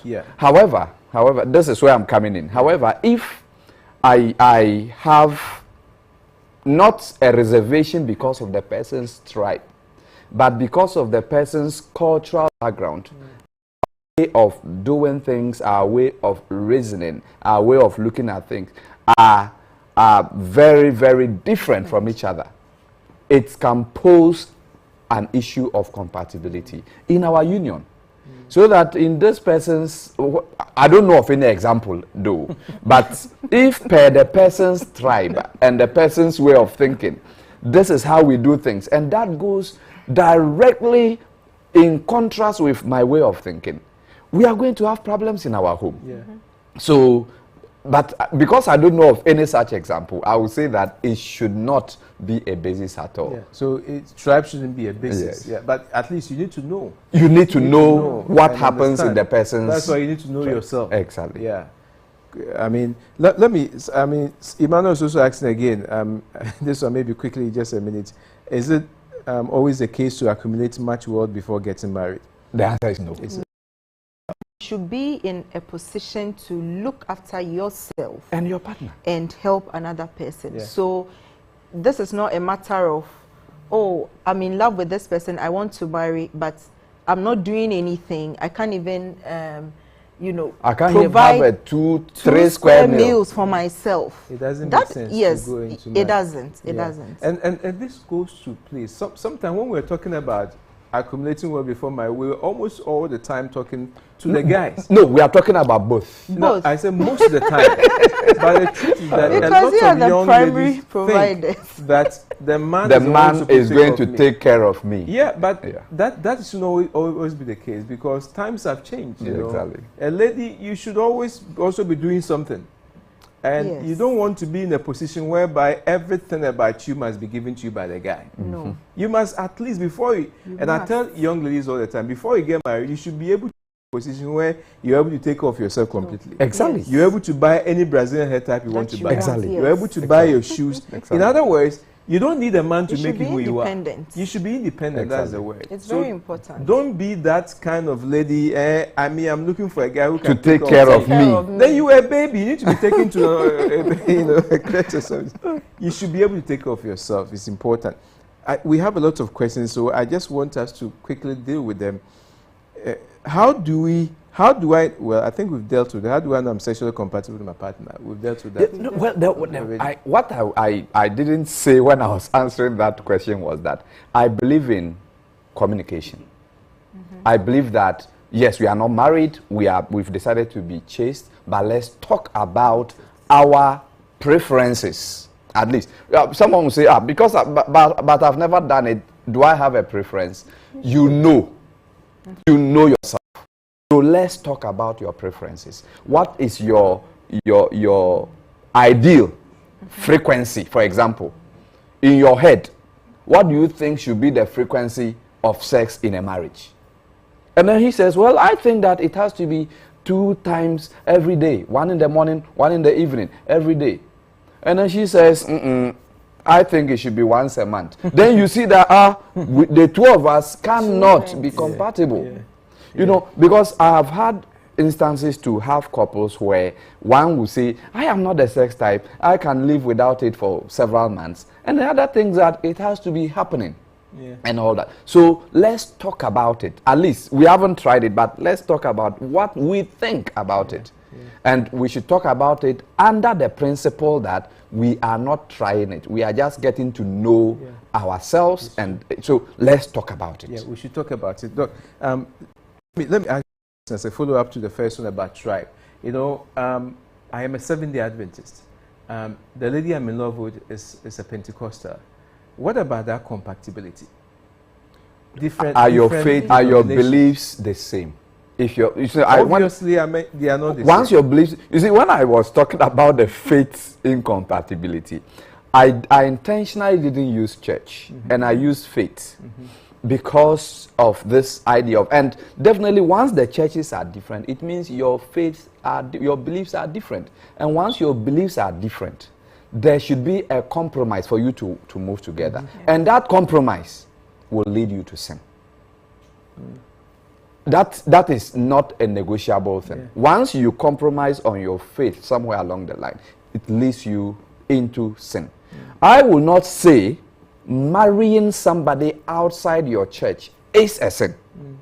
But that marriage can actually lead you into sin because you will definitely compromise on your faith one way or the other. Yeah. Let me ask Jackie this question. I'm a Seventh-day Adventist pastor, ordained as a Seventh-day Adventist pastor. I am gazetted as a Seventh-day Adventist pastor. Does the law permit me to conduct marriage or to bless a marriage in another church outside of the Seventh-day Adventist church? Yes, as long as that church, the venue is registered. So you can even bless a marriage that is organized in a garden or a hotel or any other place, as long as that venue is registered. Because it's not only the church. No, unless your pastoral rules and guidelines, I know you have some pastoral guidelines, prohibits you, but the law does not. As long as the venue registered, the law does not care if A is your church member or B is your church member. You are licensed to celebrate marriages, just like the registrar sitting at the Registrar General's department. Okay. That is the power that you have. Okay. Yes. So I'm very powerful. Yes, you are. But on a more serious note, you know, when it comes to different denominations, there's always a problem. Like, for example, I asked that question. Legally, it may be possible, but yeah, but the problem is that, do I have pastoral mandate over this other person who is not my church member? That is the and issue. that's where the so and you know, celebrating their marriage actually implies that I have that kind of power over them. Now this guy doesn't recognize me as his pastor. Yeah. It's a lady who recognizes me as her pastor. Yeah. There is a problem. Can call the lady and tell and put her in order if she's the one in the wrong. But this guy who doesn't even recognize me as his pastor, I call him to put him in the right, and he wouldn't even, I mean, attend to that call. And that is a big problem. Yeah, and then apart from that, let me use myself as a Seventh-day Adventist pastor. Now, I don't have the right to say, because the guy is my church member and the lady though may be a Pentecostal, I don't have the right to say, because the guy is my church member, I want to come and bless his marriage in your church. That church wouldn't allow me to do that because I don't belong to that denomination. I cannot enter into a Catholic church as a Seventh-day Adventist pastor to come and bless a marriage. They will not allow me. The same way happens to us Seventh-day Adventists. You know, we cannot bless a marriage that is a mix-up between two different denominations. We don't do that in our church. That is how it happens in every church. So if you were a Seventh-day Adventist, we advise that find a Seventh-day Adventist partner. And there are a lot of them. People will say, Pastor, that, you see, I told some people, I told some people that, look, you are in this small church. I went to a small church. I'm talking about it. She says she has a divergent I have a divergent view. I know you bring a divergent view. Please, hold on before you come. And she said, Pastor, but there are no guys here. I said, look, you are in this church. You are a graduate. This church, there is no one single graduate here. The Seventh-day Adventist church does not revolve around your district. It's a very big church worldwide. Move out. Get yourself involved in NAS congresses. Go for programs organized by the church. You know, explore. There are many handsome, ready, hardworking, young Seventh-day Adventists out there. There are a lot of beautiful, well-employed Seventh-day Adventist ladies out there. Look, if you want some, call me. Doctor will help you, fix you one. This one beside after this program. Is that there are people who are ready to get married. There are a lot of them. Don't think that they are few in the same. That there are a lot of them. You want to bring a divergent view? Yes. Now I have a power here to say no to your divergent view. Oh, you should listen to what I have Let's to say listen first. to you. Anyway, go ahead. Just kidding. Yes. So I totally agree with you that it is actually proper if you find somebody within your faith, Yeah, it does. and even somebody within your faith who shares the same faith as you, because you can have an Adventist, two Adventists, and they have very different interpretation, understanding of the Word of God. So even if you marry someone like that, you are going to have problems. Yeah. Now, Pastor says that there are so many people in the church and all that. It is true. But the reality is that not everybody is going to find Their a partner within. No matter what you do. You can go for all the NAS congresses. That's why we said it's not a sin. You can go for, you know, every program. You can be out there, but you may still not find somebody who is suited for you. Because if you don't find somebody who is suited for you, you are going to end up in my office. We'll be talking about and this is the harsh reality. It is. You see, so I think that even if you and perhaps the church should see marriage as one of the avenues for evangelism. It might not be the usual way that we know, but it could be an opportunity for evangelism. So as soon as you notice that I am dating somebody who is a non-Adventist, the church should come in immediately, make the person feel at home. But sometimes we do certain things that gives a different opinion of ourselves to the other person. So you come in at that moment and you see that the person gradually comes in. There are a lot of people who have married and their partners join them soon after the marriage or a bit later on. I don't think we can finish this level of the discussion. We are going into the area of mission. All right. I mean, where marriage is sometimes used as an avenue for evangelism. Yes.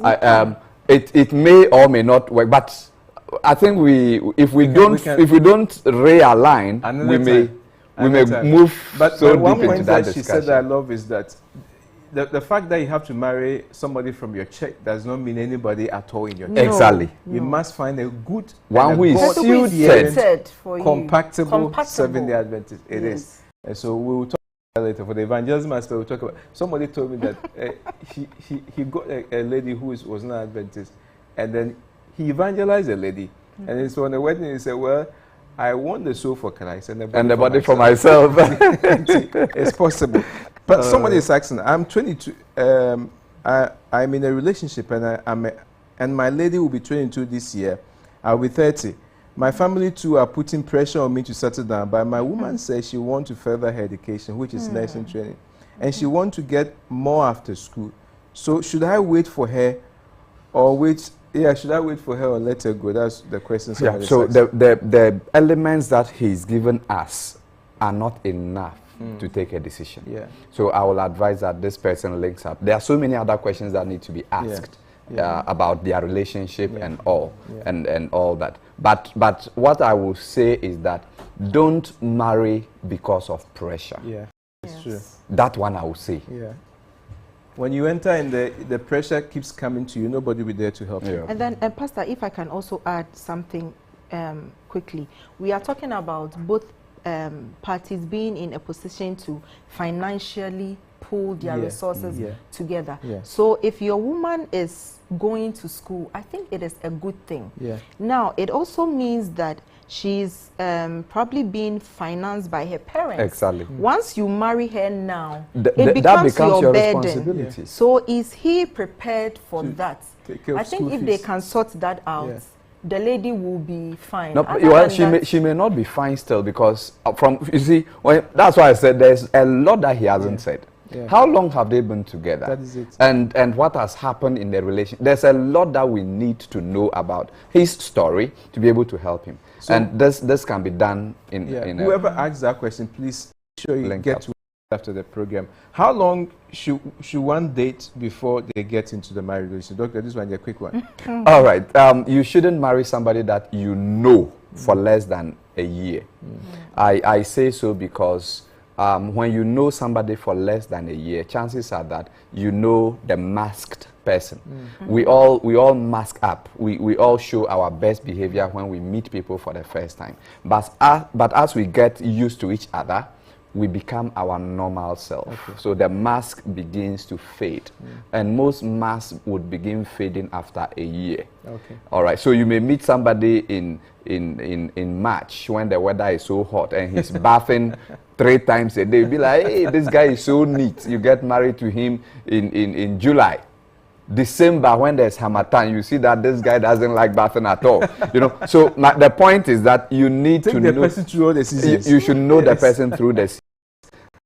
And that will make you know the person enough. But that's not to say that you should, make sure that once you start the relationship, you continue for. That's why I didn't say you should date for a year. You should know the person for more than a year. And I would not advise also that you keep a relationship for so long, beyond 4 years, 5 years. It has its own attendant problems. Our time is fast running. The questions keep coming. If you want to call, you can call now. The number is on the screen. You can give us a call. But then let me ask this question. It goes to anybody who wants to answer. Please, why is it that now that many go for counseling and get other relevant information about marriage, it is now that marriages are collapsing? Any secrets? This ask coming from Nanayo. Well, the assumption of the question may be wrong. People are assuming that it is now that marriages are. It is now that we have access to information, and so we hear it. It's been collapsing since. Just that we didn't have information. And it is also not true that in those days, people were not having premarital counseling. They did, except that it wasn't, you know, it wasn't formalized. Yeah. And even today that we say it's formalized, a lot of people don't get it right. A lot of people don't seek counseling from the right sources. Look, let me say this, please. Not every pastor is a counselor. Exactly. Yes. This is sad. No, I use myself as an example. When I became a pastor initially, I wasn't a counselor. And I say this all the time, that the first people that I counseled, they should come back again. Oh. All right. And that is a reality. Yes. You know, not every Seventh-day Adventist pastor is a counselor. Now, I'm a certified counselor. But then many people have not gone through the process. So they will just basically advise you. They will give you advice. And counseling is not advice. So a lot of people may say that we went through counseling, but they didn't get it right. So we have a call on the line. Hello. Right. Hello. Hello. Good evening. Yeah. Good evening. What's your name and where are you calling from? My name is Maria. I'm calling from Etu. Okay, Maria. Please go ahead. Please, my question is, I'm soon to be married. In Nuggets, and I'm asking if, in terms of finances, I'm going to have my soon-to-be husband is he does his own job. So in terms of financing, how is it going to be like? In terms of financing the marriage, the ceremony. The government work I teach. So monthly, I'm looking forward to receive my salary. Okay. But since I received one salary, I've seen that I'm not getting anything from my soon-to-be husband. So I'm asking, how is the financing supposed to be like? Am I supposed to contribute something, or how is it supposed to be like? That's the question. Okay. Okay. Did you get? What I'm getting, they are in two sides. Whether she's asking about when we get married, how we are financing our lives, or how we are going to finance the marriage ceremony. And then she also said, since she received one salary, she's not receiving anything from the guy. Yeah, she's not getting anything from him. Yeah, so it seems more like she's expecting that because that is the guy, she should be getting something. You know, marriage, I mean, proposal, you know, people would normally say that, oh, you've proposed to me, therefore, proposal is not adoption. All right, I mean, like, when proposal is not adoption, you answer. Somebody is on the line. Hello. Hello. Hello, good evening. Hello. Yes, what's your name and where you calling from? My name is Florence. Okay, Florence. From where? Yes, I'm speaking from Kumasi. Okay, Florence from Kumasi, go ahead. Please, it's been 8 years now I got married. I went to KMA for registration. And after that, they gave us a receipt to be delivered to the church. We did. But after the church, after the wedding, the church also gave us 3 big, like a certificate. And we didn't know whether to take one to KMA. So till now, all the 3 certificates, it does. And we don't know whether to take one there and one to the church, or like I can't get it. 8 years. It's been 8 years now. Tomorrow, take one of the ones there. One of the big ones. The 3 that you've been given, one of them is for the church. That one has the church's logo on it. Yes. That one is for you from the church. But there are 2 that look alike. That has white and blue or green. Take one of them to KMA as, in fact, sometimes they will give you just a very short time, but take it there tomorrow morning. So it is not I mean, it's not void because of all these years. No, it can be remedied. That is a defect that can be because remedied. Somebody already asked that question here. Somebody typed the question here. Said after 3 months and they have not sent it, does it make it void? Take it. She should take it once it's been properly signed. Yeah, somebody's on the line. Yeah, hello. Hello. Yeah, please, good evening. Yes, good evening. What's your name and where are you calling from? Please, I'm Wendy. I'm calling from Section 22. Okay, Wendy, go ahead. Please, I'm Wendy, calling from Section 22. All right, Wendy, hey, go ahead. Okay, please, like, I wanted to ask, let's say you are, I'm 23 and I'm dating a guy of 24. We all completed etiquette. Okay. So as we completed the etiquette, let's say some of my papers are not good. His own is not good, but he tried writing his own so that he can further up. But I'm working. Yeah, so we've been dating for 3.5 years now. We are compatible per se. Everything about us is perfect. But one problem is I don't show him like, as you have a guy, maybe you also support because it's not working. So I try to advise him to work, but I don't know. He seems it like it's something that he's not ready to work, but he wants to further up to. Okay, so I'm working now. So sometimes I also think it is that we are not meant to be together because he's afraid to settle down. And I'm also seeing it that I'm also growing. I have to get a partner who is ready. As I'm also ready, who is ready so that we can also settle down in time as we are all growing together. So please, can you give me an advice concerning that? All right. At 23, okay. I'm not 23 too sure. 24. I'm not too sure what work she's doing and where she has arrived and where she wants to get to. That is very important. Yeah. This guy is going through education, so it means that he's trying to build. At 24, he's 24, and he may be looking at the next 6, 7, 8 years before he settles. So she needs to consider these things, and of course, focus on building herself. Yes. That is very important. So what I will ask Wendy to do is that Wendy, you get to us after this program, right? There's so much we can talk about behind this. Okay. There are lots of questions here. I just want us to touch on some of them before we go. I have a question. Okay, let me see this one. I have a concern I would like to seek advice on. There is a lady I work with on the same company. I don't want to mention the name of the company.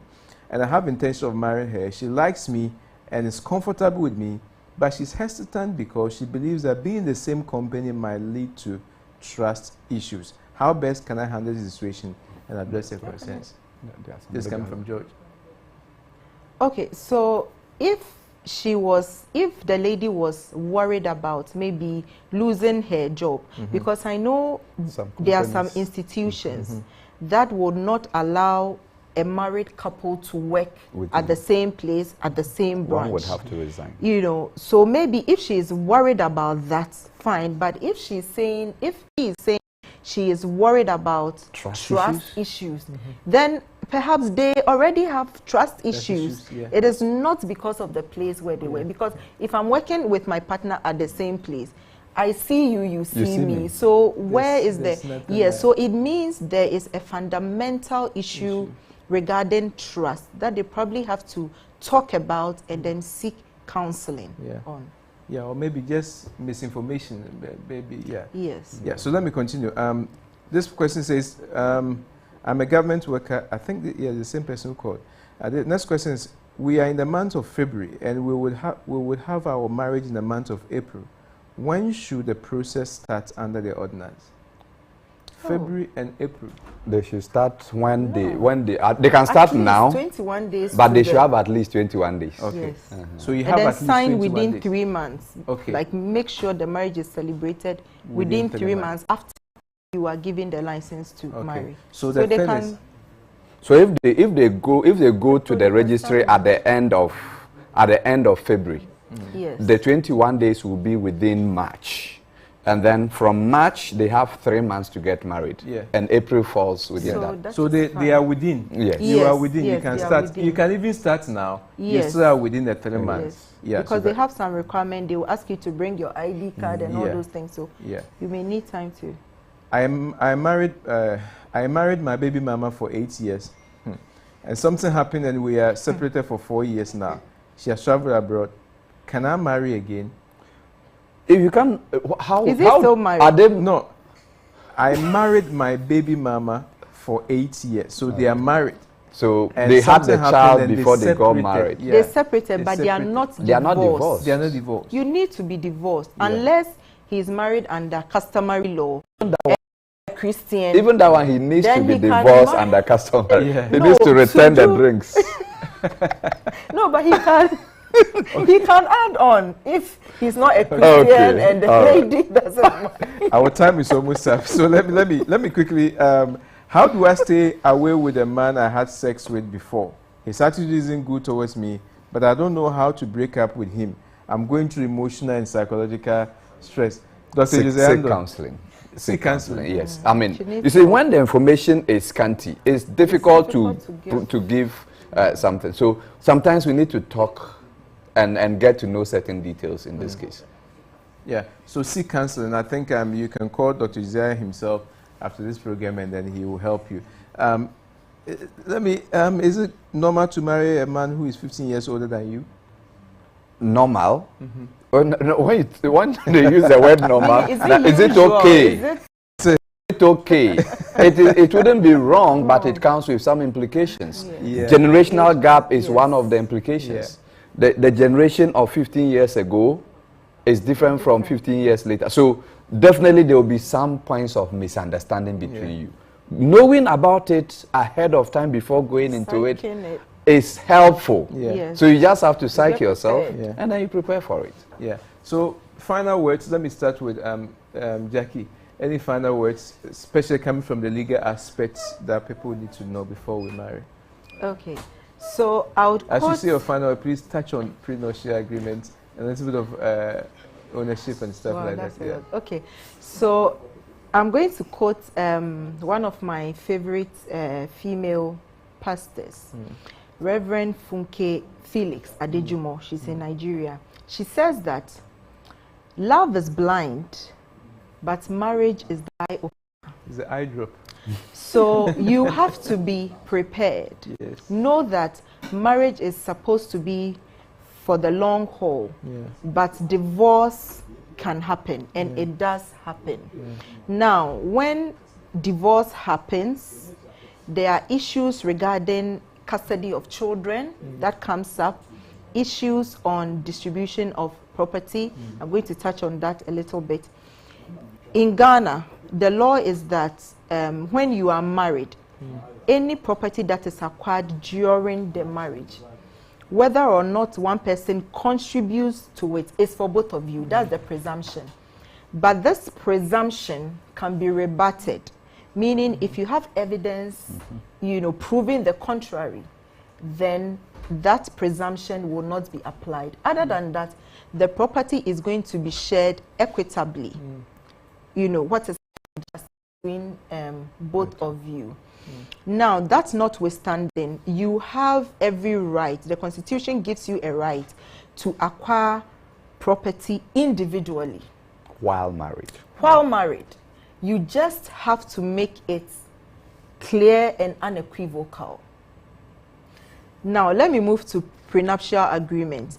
Prenuptial agreements are agreements that would-be couples enter into, stipulating how assets in the marriage are supposed to be distributed, or how they are going to treat it or acquire it in the marriage. Okay. Now, it is a validly binding contract.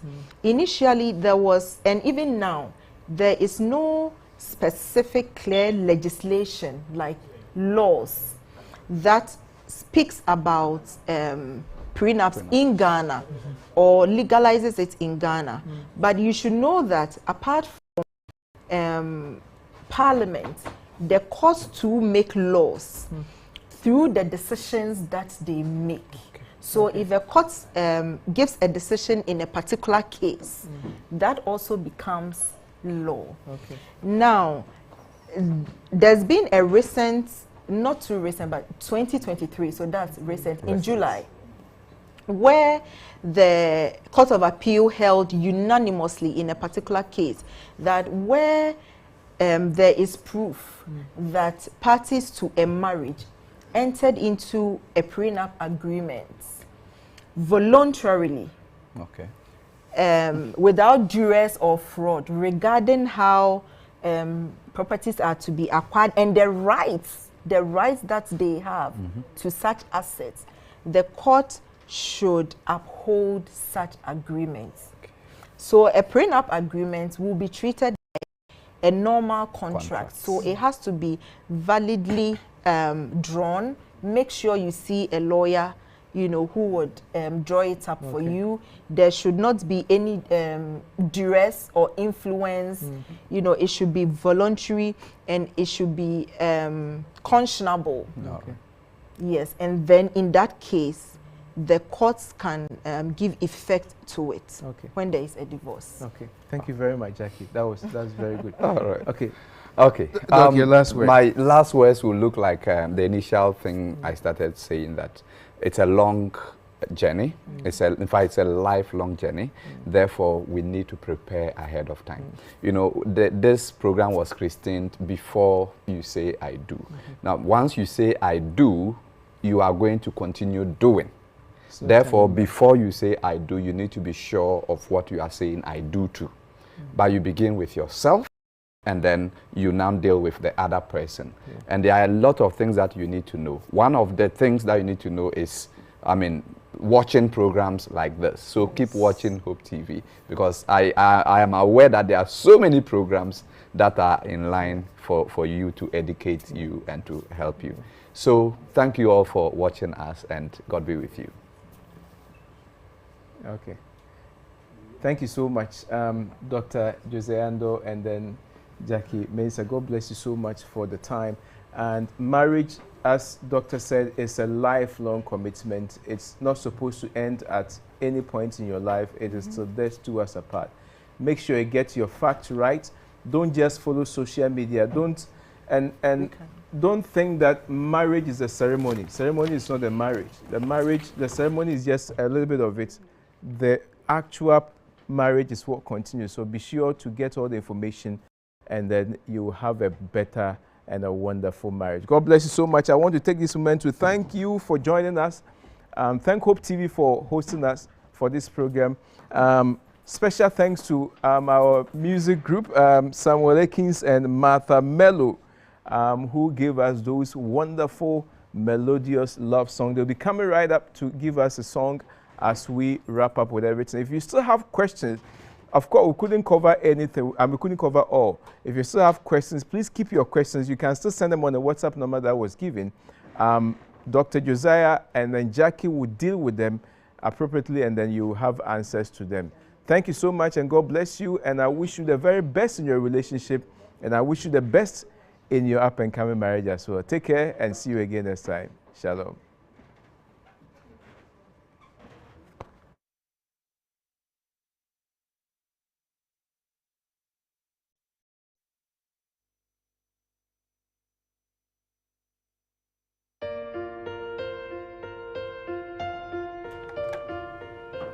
My love, there's only you in my life, the only thing that's right. My first love, your every breath that I take, your every step I make.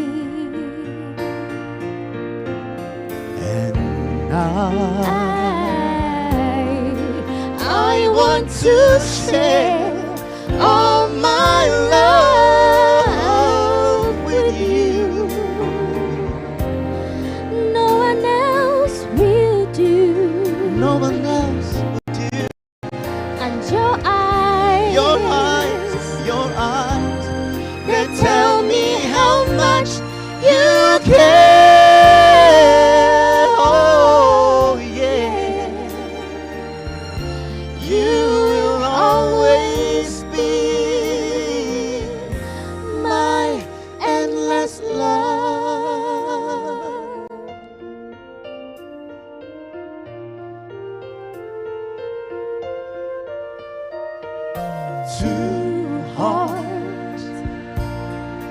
Two hearts that beat as one.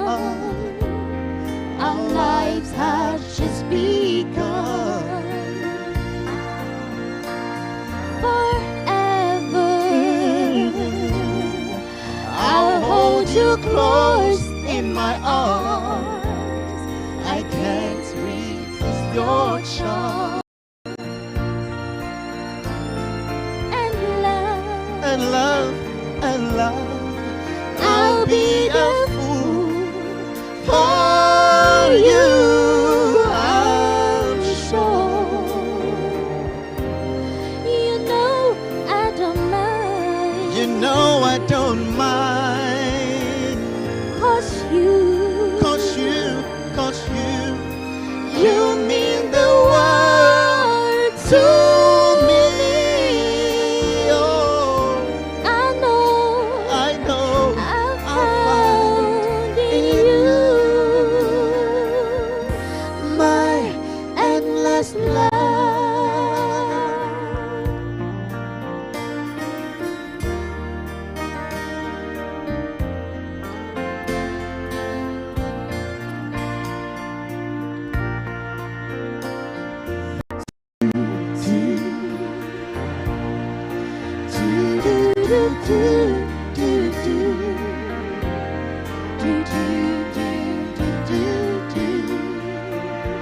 Oh, and love, I'll be the fool for you, I'm sure. you know I don't mind. You know I don't mind. And yes, And yes, you